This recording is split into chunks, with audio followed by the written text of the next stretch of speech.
E quanto às fases de aprendizagem?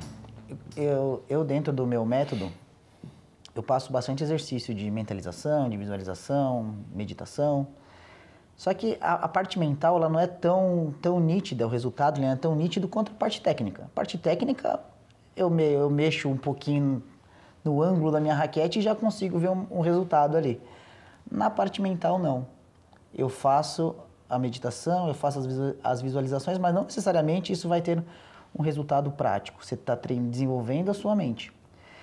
E eu costumo falar que existe essas fases de aprendizado, né? Você não sabia que existe, agora você está tomando consciência de que você não sabe, até você começar a fazer pensando, até chegar numa fase de automação. Nessa parte mental também existe isso, a pessoa precisa caminhar.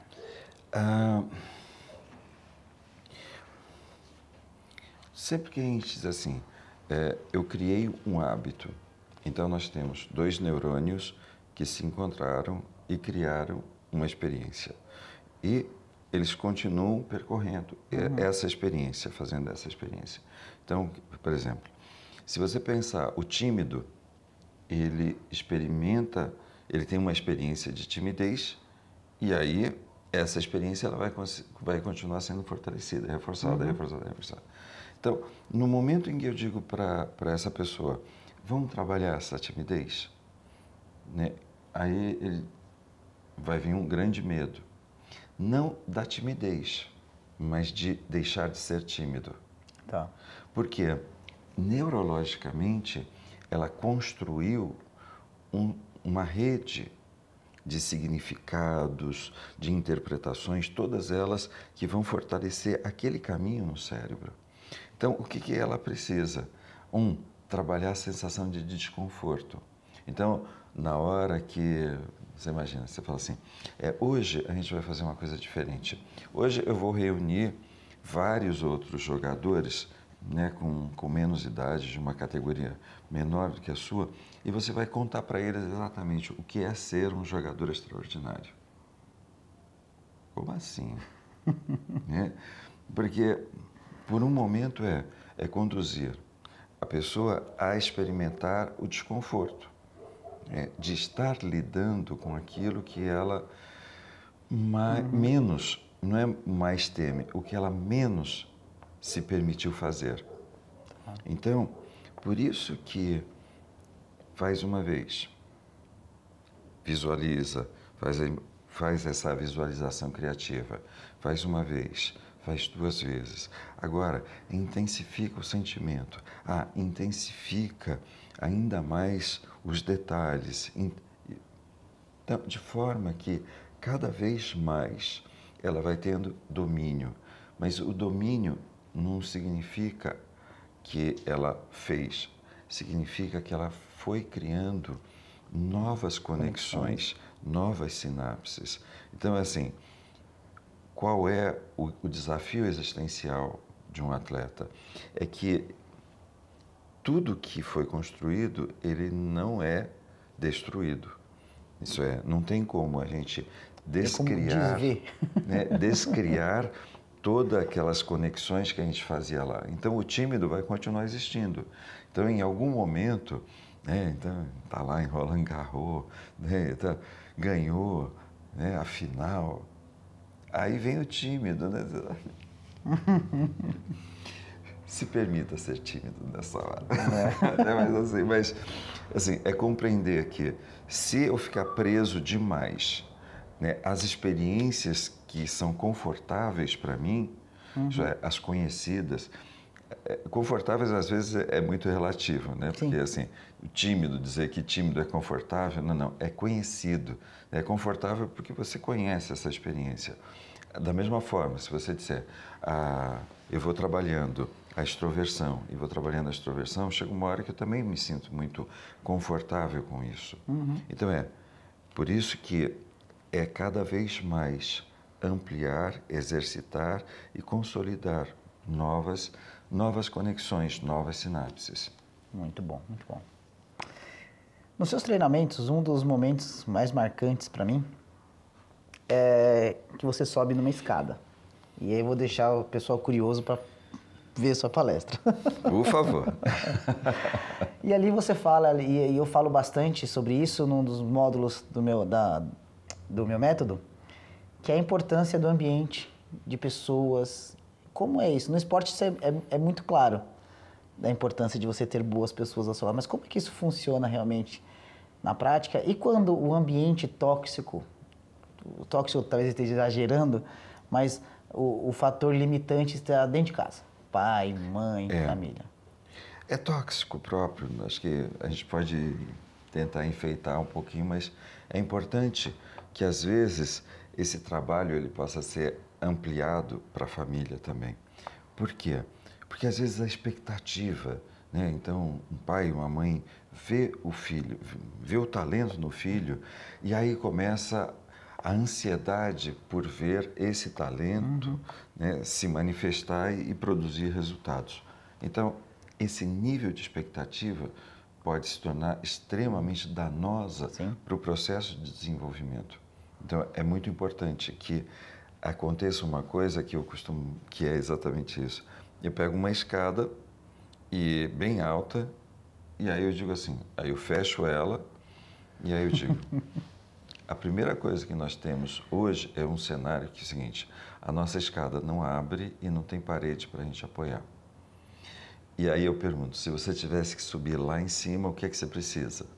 Aí as pessoas dizem assim, apoio. Aí eu falo assim, gente, legal. Então você precisa desenvolver muito a sua competência de comunicação, de relacionamento, de envolver pessoas, né, de trazer as pessoas para junto de você, de se fortalecer, de você ter gente do teu lado que o tempo todo né, esteja exatamente te jogando para cima, te valorizando, te fazendo se sentir cada vez mais você, que você pode ser você. E aí eu falo assim, ok, agora, então aí eu chamo as pessoas seguram a escada, aí eu digo assim, agora vem a parte das estratégias, as competências cognitivas. Então é essa hora que o treinador, né, então é muito importante para você desenvolver o quê?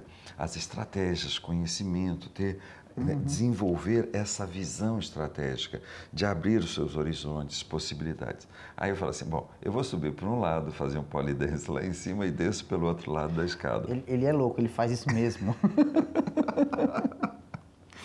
E aí, quando está tudo pronto, aí eu falo, o que falta agora? Né? Aí o pessoal fala assim, coragem. E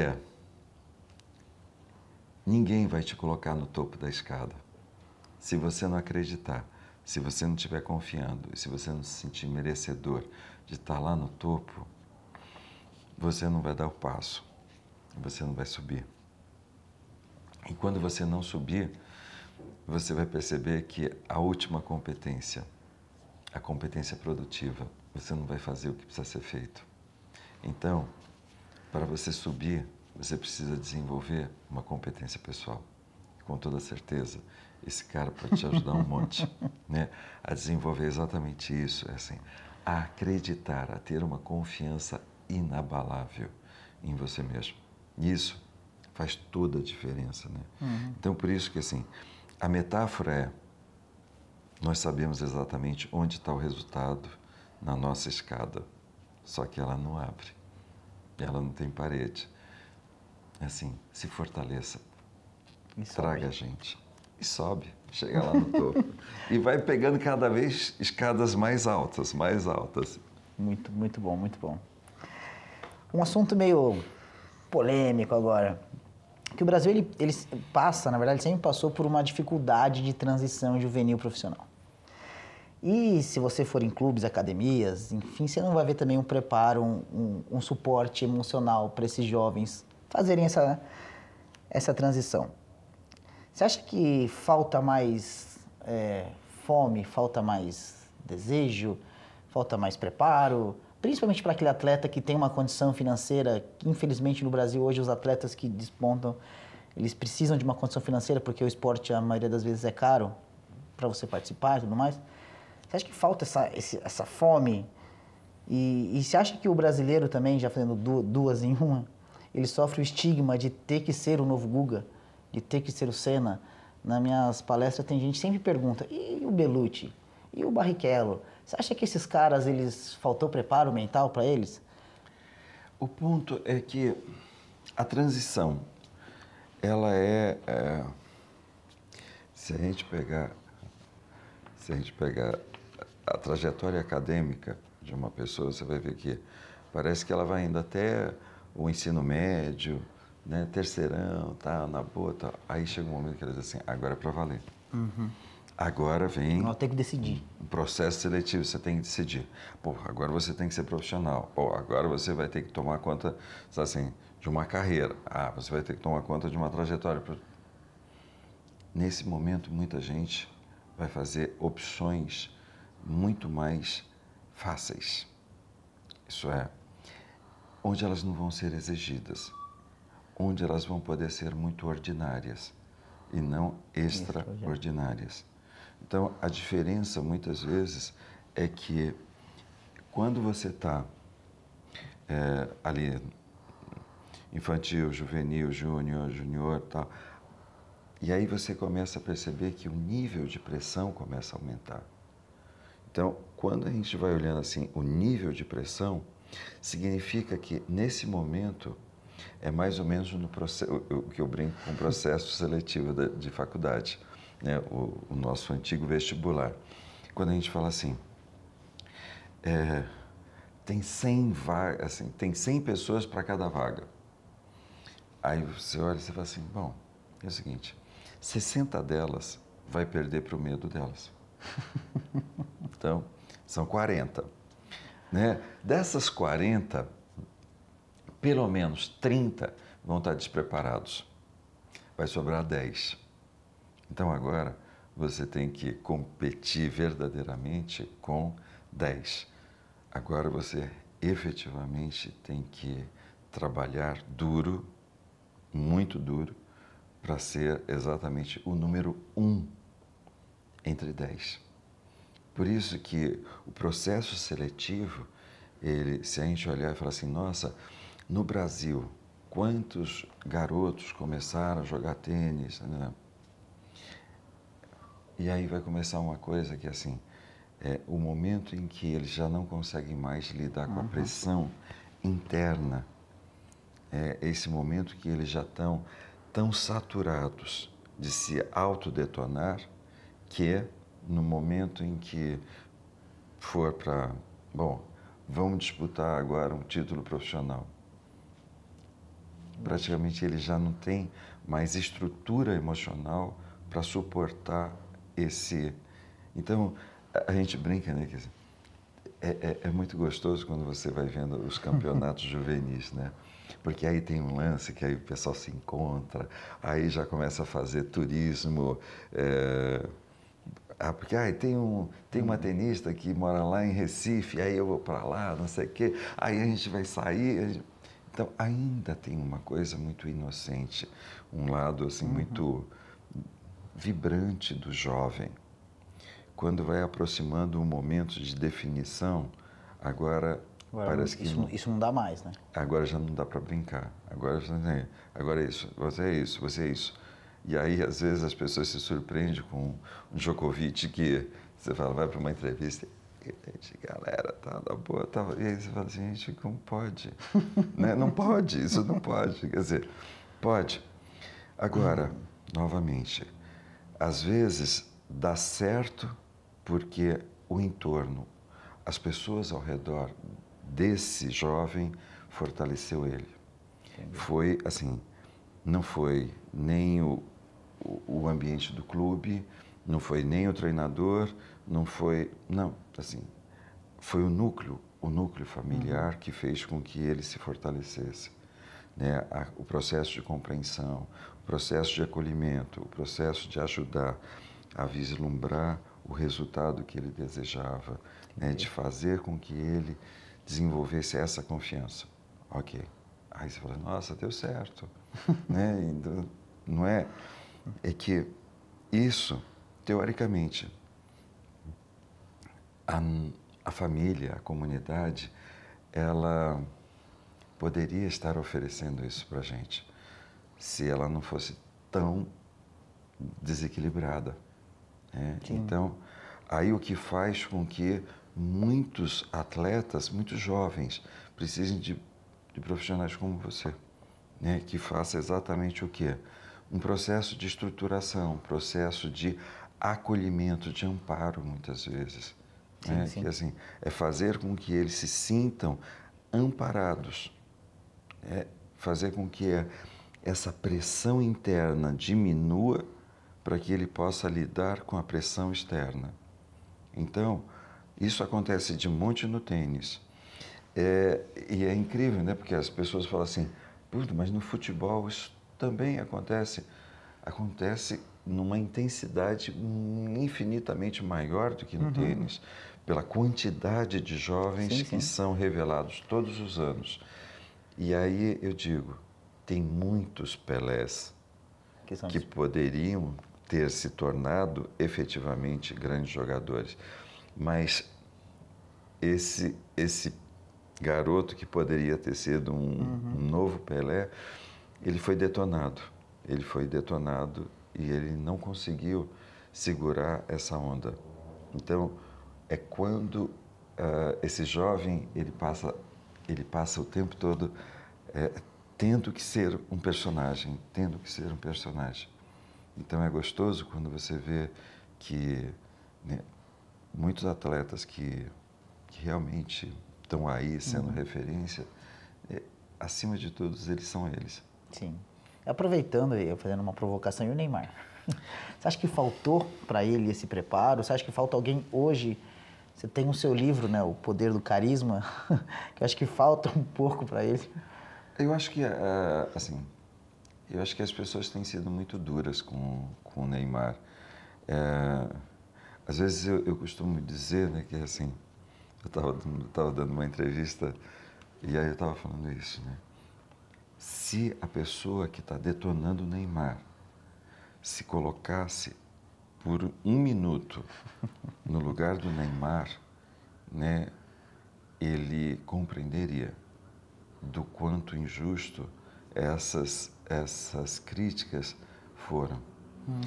É aquela coisa, né? Às vezes é aquilo que eu estava comentando antes, né? De como o torcedor, o comentarista, ele se sente no direito de detonar a pessoa. Se o Neymar tivesse caído e tivesse feito 3, 4 pênaltis e ganhado a Copa, né, e se levantar, e aí todo mundo teria hoje uma definição diferente do Neymar.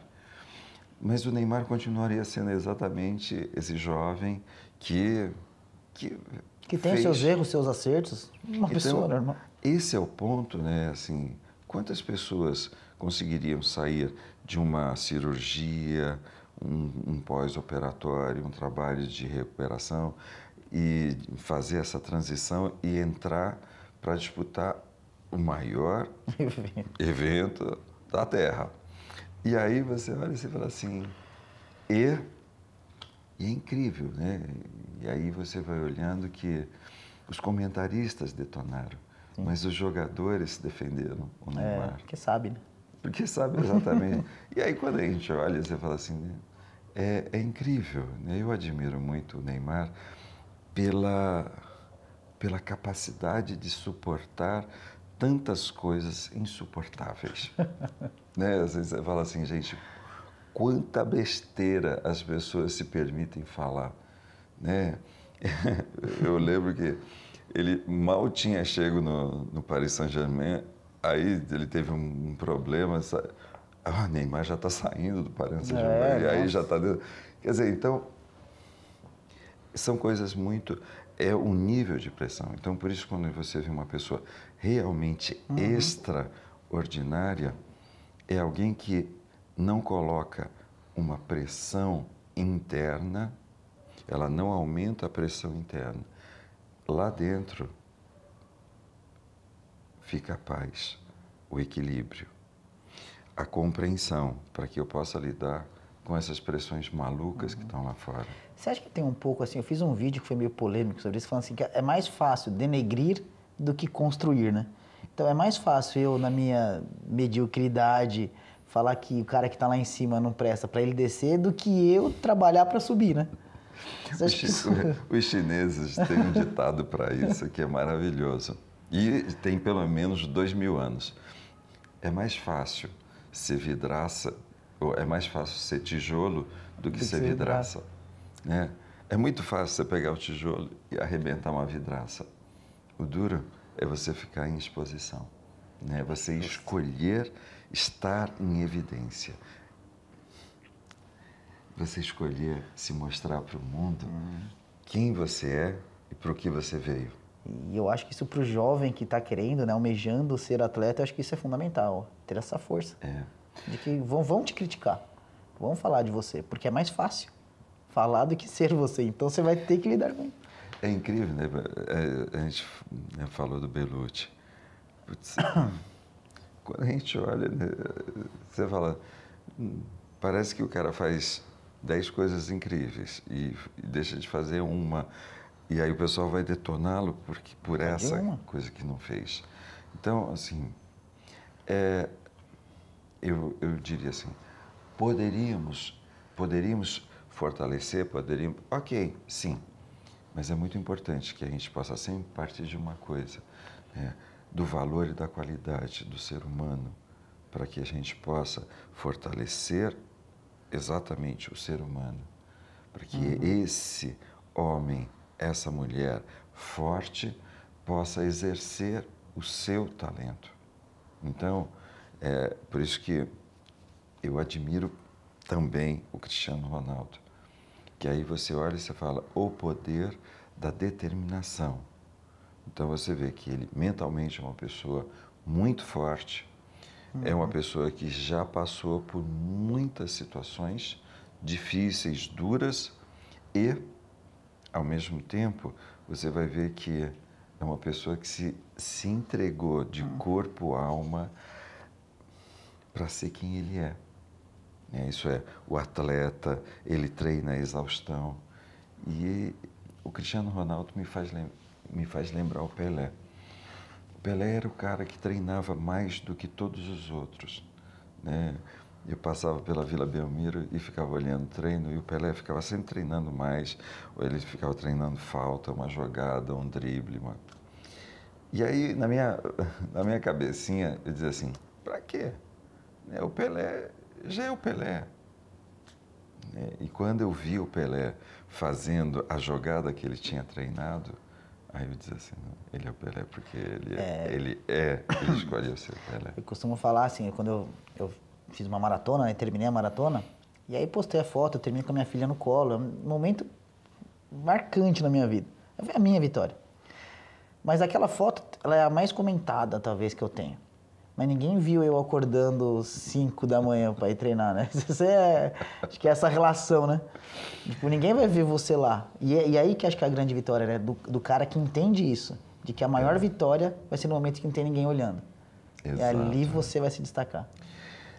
É sempre ter essa compreensão, né, de que tem algo a mais que você precisa dar para você conquistar. Sim. Então, o ato de se entregar, de se doar, aquilo que você deseja, é o que permite você estar recebendo. Né? Você está tendo esse retorno. Então, às vezes as pessoas dizem assim, pô, mas quanto que você ganhou sendo assistente de fulano, beltrano, ciclano? Eu falei, não ganhei um tostão. Absolutamente nada. Aí então por que você vai? E hoje para mim é muito claro, né? Eu sou quem eu sou hoje, graças a tudo aquilo que eu me doei para viver, para experimentar, para aprender com essas pessoas. Então é assim, cada momento, né, que você se dedica para você pega a bola, vai lá para o paredão, bate. Assim, não é que você está aprendendo mais da raquete, não é que você está aprendendo mais da bolinha, não, é que você está aprendendo mais de você mesmo. Né? Você está se sentindo mais dentro daquilo que você faz. Então, quando você vai percebendo que isso vai te dando mais domínio de você, né? Você sabe exatamente quando você vai acertar a bola. Parece que tem uma sensação que já está antecipada, né? É isso que a gente aprende quando a gente se entrega.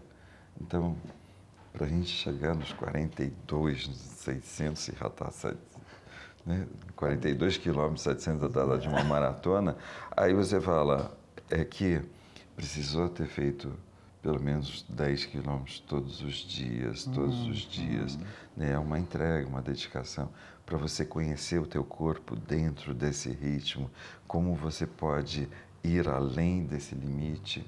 Quer dizer, a gente vai se conhecendo onde? Naquilo que a gente se entrega, né? Então, por isso que tudo aquilo que a gente se entrega tem um ganho, tem um retorno. Parece que tem sempre uma perda a tudo aquilo que a gente resiste a se entregar. Então, é aquele jogador que poderia ter tido uma trajetória fantástica, mas ele não se entregou aos treinos, ele não se entregou, né, ao time, ele não se entre... E aí você fala assim, ok, não teve o retorno. Né? Então, assim, é legal a gente poder perceber exatamente isso, né, que a conquista, né, ela nasce exatamente de você ter conquistado alguma coisa antes. Sensacional.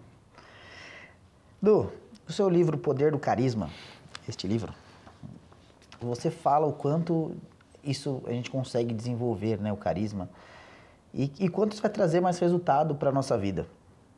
Você pode fazer uma correlação disso com o esporte? Um pouquinho além de até agora, para a gente avançar, ir além do esporte com a vida?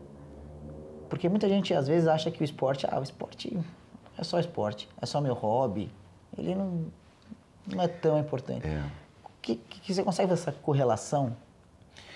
É quando você compreende que tudo aquilo que você faz ou vai ser alguma coisa muito centrado só em você ou centrado no mundo.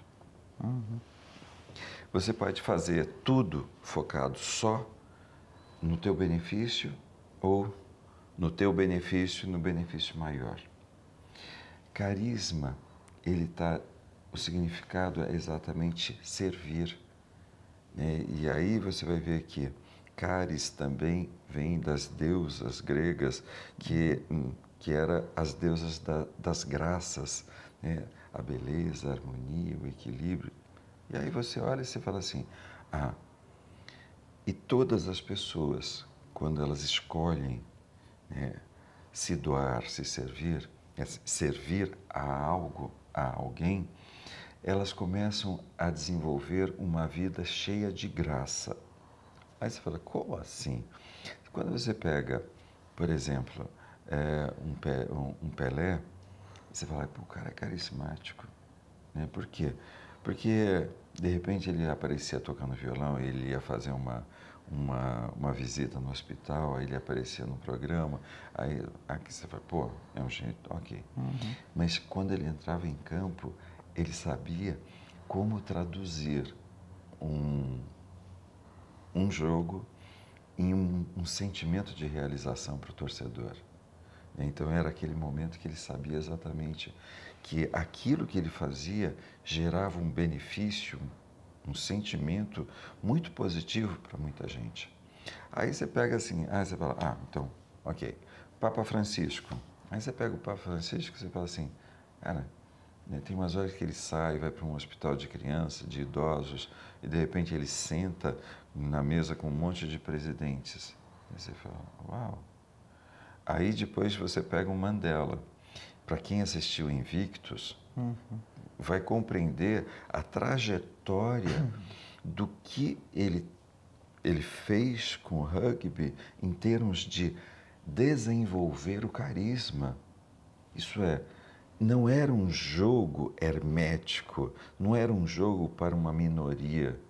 Era um momento em que ele vai e ele fala, né, ele pede para o capitão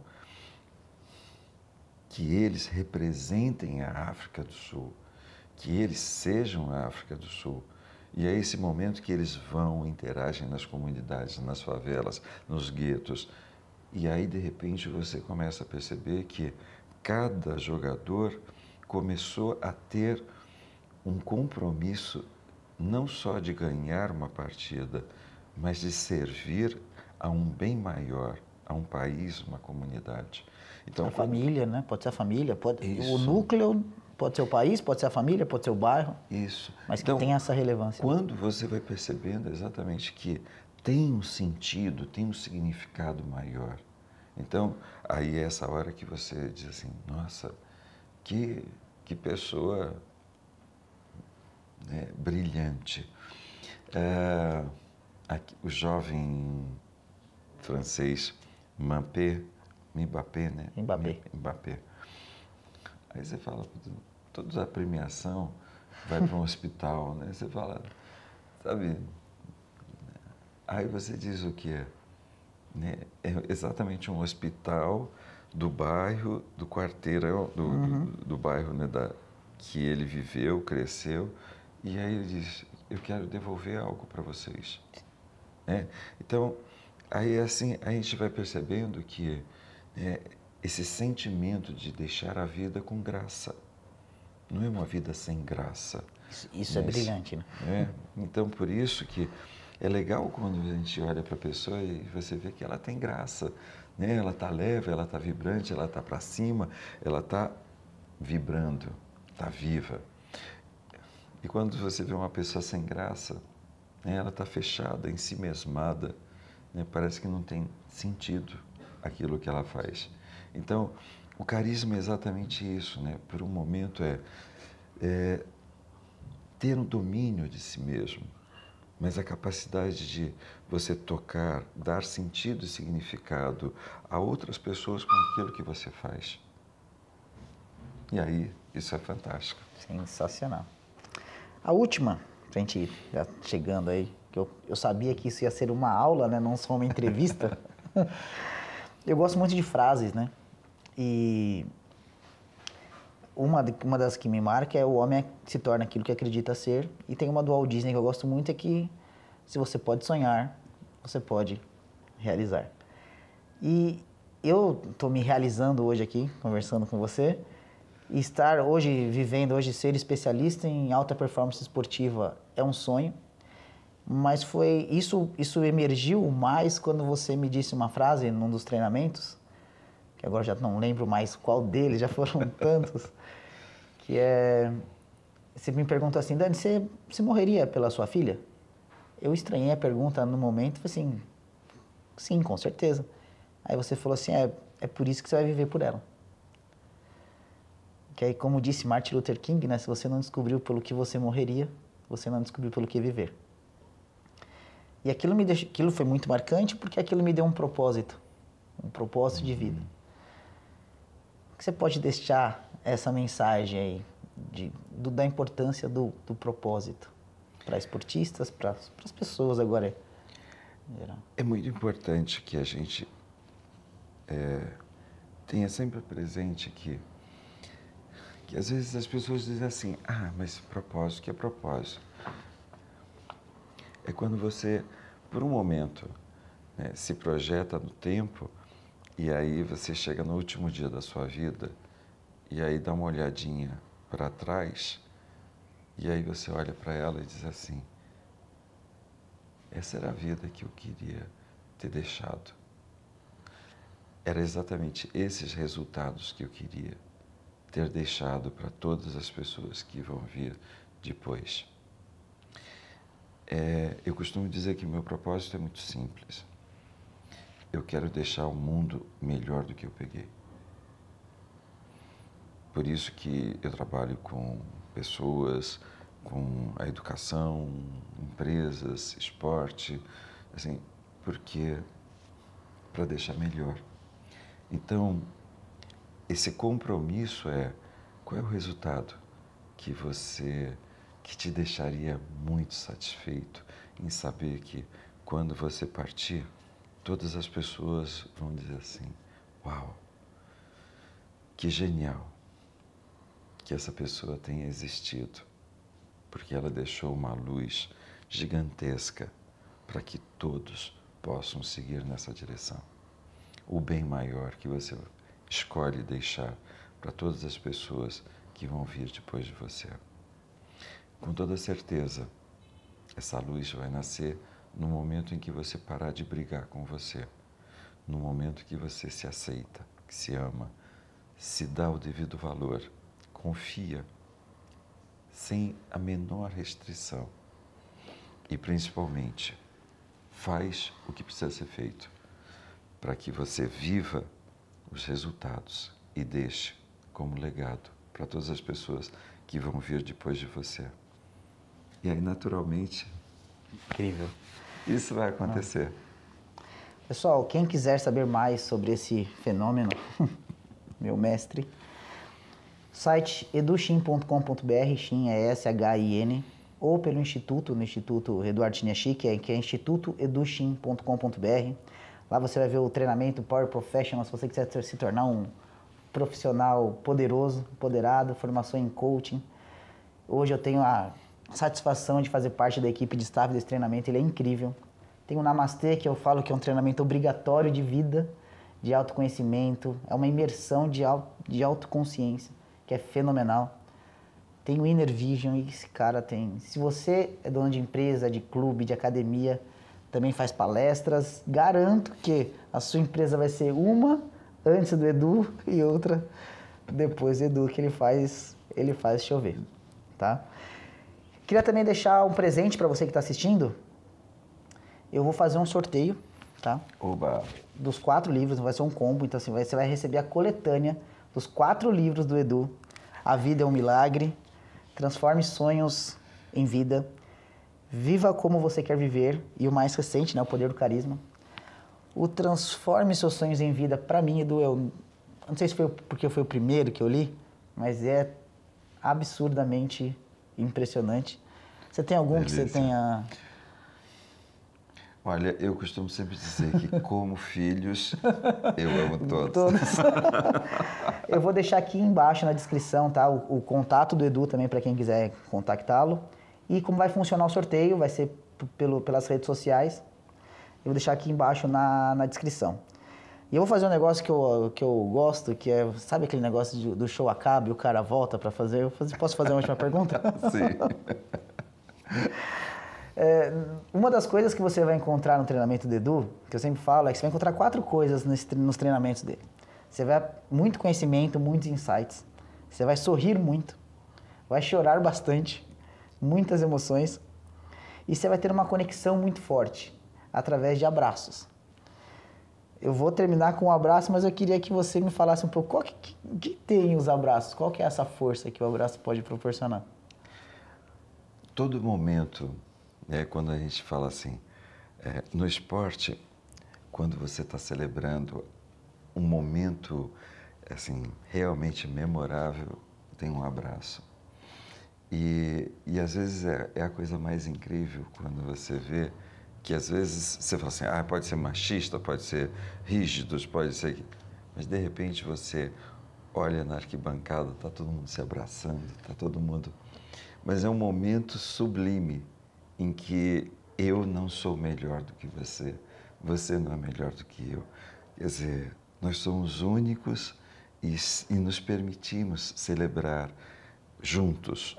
Então, é esse momento de me perceber exatamente no contato que eu tenho com. E é exatamente um momento que vem desde o momento em que eu nasço até o momento em que eu vou embora dessa existência. É o momento em que eu me sinto acolhido. E o acolhimento é exatamente uma das ações mais liberatórias que nós temos na nossa vida. É o momento em que eu digo assim, nossa, eu me permito me entregar no abraço. Eu me permito ser recebido. Eu me permito receber. Eu me permito viver momentos únicos, especiais, memoráveis. Exatamente nesse instante em que eu me permito me diluir no encontro com alguém. Sensacional. Pessoal, se você gostou desse vídeo, então, compartilha essa aula. Acho que se você tem um amigo, compartilha com ele, marca ele nesse vídeo. Já curte o canal, porque você vai receber esses vídeos com mais facilidade, vai chegar mais fácil até você. E até o nosso próximo vídeo, foi um prazer enorme. E vamos juntos. superar todos os nossos desafios e nossos limites. Um forte abraço. Edu. Obrigado, cara.